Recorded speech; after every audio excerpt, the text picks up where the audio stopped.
Okay, Dashcam. There is one from Korea, the Lucas Black Box, as we can see here in the picture. With that one, I like, especially it has a Sony lens, and I like the picture quality it has.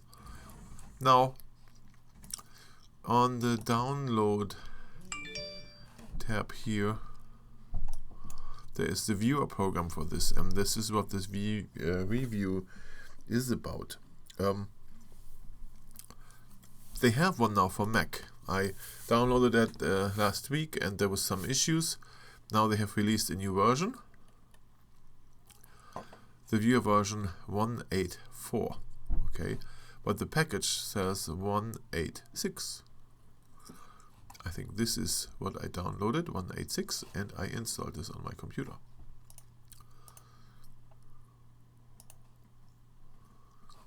Okay, let me start this. And this is the software.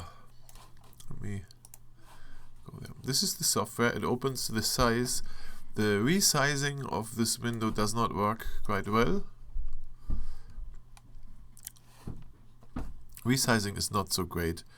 Down here is the window size. It doesn't work well.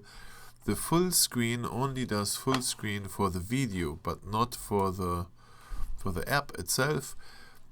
The app then always goes back to this size, what could be a little inconvenient if you have a bigger screen like me. Okay, let's start out. This is close window, minimize window, maximize window, where this maximize button is the same as here in the lower right, this one, and it only maximizes the video window, not the whole thing. Folder open. Okay, we can pick here the camera SD card, or maybe the connected camera if we connect the camera directly through USB. Okay, once I open this, I get event files and recorded files with the type, date, time, file name. I can scroll over a little bit here. It's fine. I cannot resize this area here. There's no way to do this. I can simply click on something here, and we see here this car is driving. Take the next right onto Shiawassee Road. Let me stop this here, the pause button. The voice we just heard is from the navigation system, has nothing to do with the camera. We have a play and pause button. We have a slider here. Now, when I move the slider over, we notice that the cursor here doesn't move with, only if I start play again, then it does move over here. Okay, let's pick another file. Again, if I move this forward, now turn left. the cursor did not go with. It's fine. Now, I can go forward and backward 10 seconds. Let's watch here the time. 33 seconds. I can go to the right, 43 seconds. I can try this again, but nothing happens. I can go back, 23 seconds. So it means 10 seconds before the cursor time. Or I go 10 seconds after cursor time. I cannot go back to cursor time. That would be when I push play again. I don't think this is intended to be like this, but okay. I can change the volume here on the right. That's fine. Other than that, I can look here in the information and see where I'm at in a Google map. This works pretty well now. It also works when you drive. It will be in real time. I can switch to a satellite mode and also zoom in. And as you can see here, it works pretty accurate. What else do we have? If the camera is straight connected, we can change the time on the camera and save the time there. We can print out our screenshot here. If we have a printer connected, I don't have one connected, I don't want to print. we can do a screenshot on the desktop. Should show up here, but doesn't, and I don't know why exactly. I did yesterday try a few times. When you say open in PDF in preview on the Mac, that works, right? Doesn't work here either. If you're lucky, at one point it will do the screenshot here. It should pop up there, but it doesn't. See? I click a few times, nothing happens. So I don't know what the problem is. I mean, yesterday I had it pop up here. I don't know why. Who knows? What else do we have? We have, so those two buttons don't work correctly. And then we have here the settings. And the settings are pretty neat.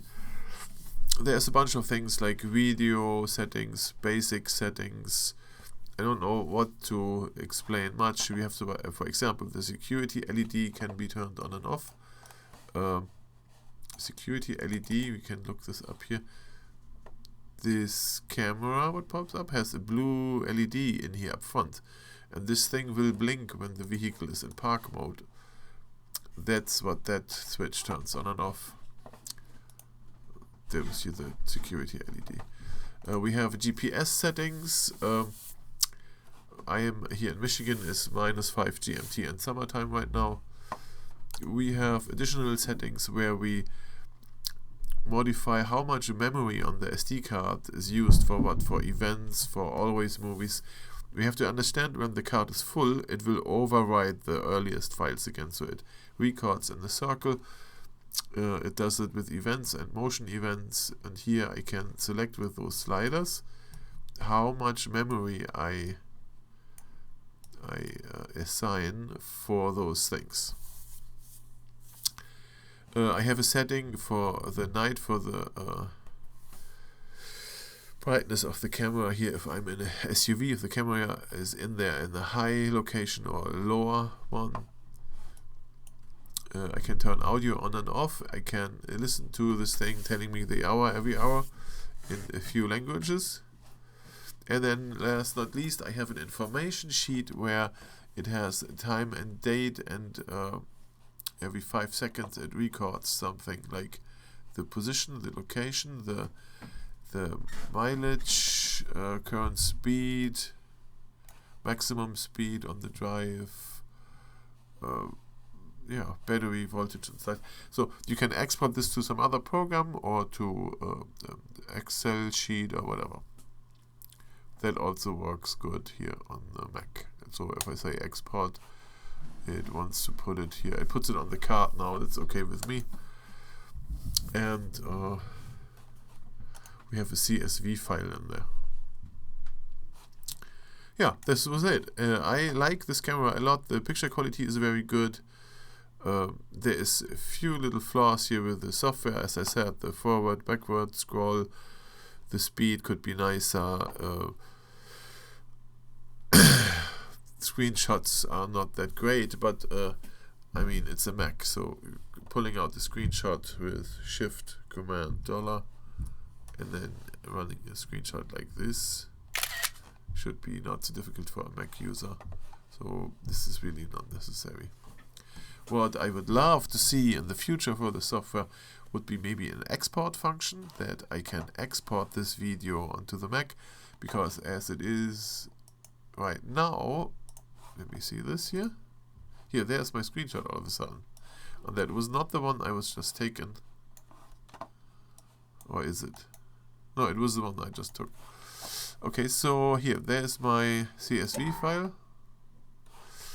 And if I gonna grab a short file here, 50 megabytes.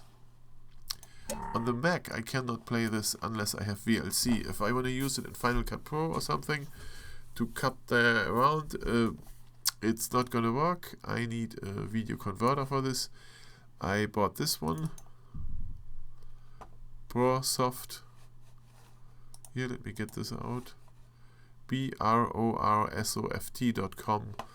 This one is pretty neat, so I can drag this in here. Change my settings to all kinds of stuff. It has a lot of settings possible here.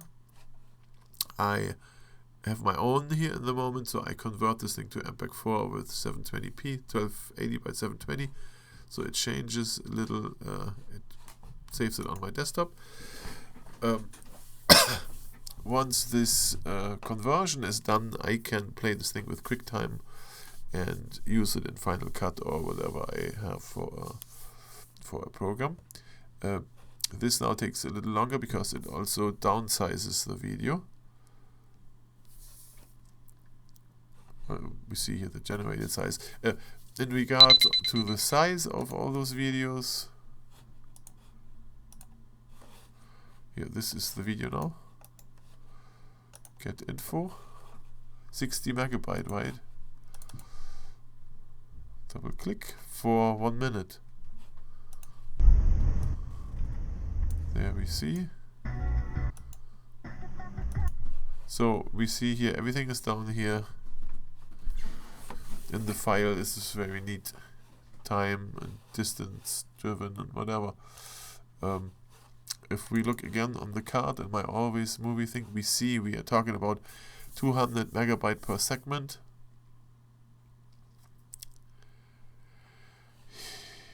This is 3-minute movies, obviously. Every 3 minutes it puts out 200 some megabytes.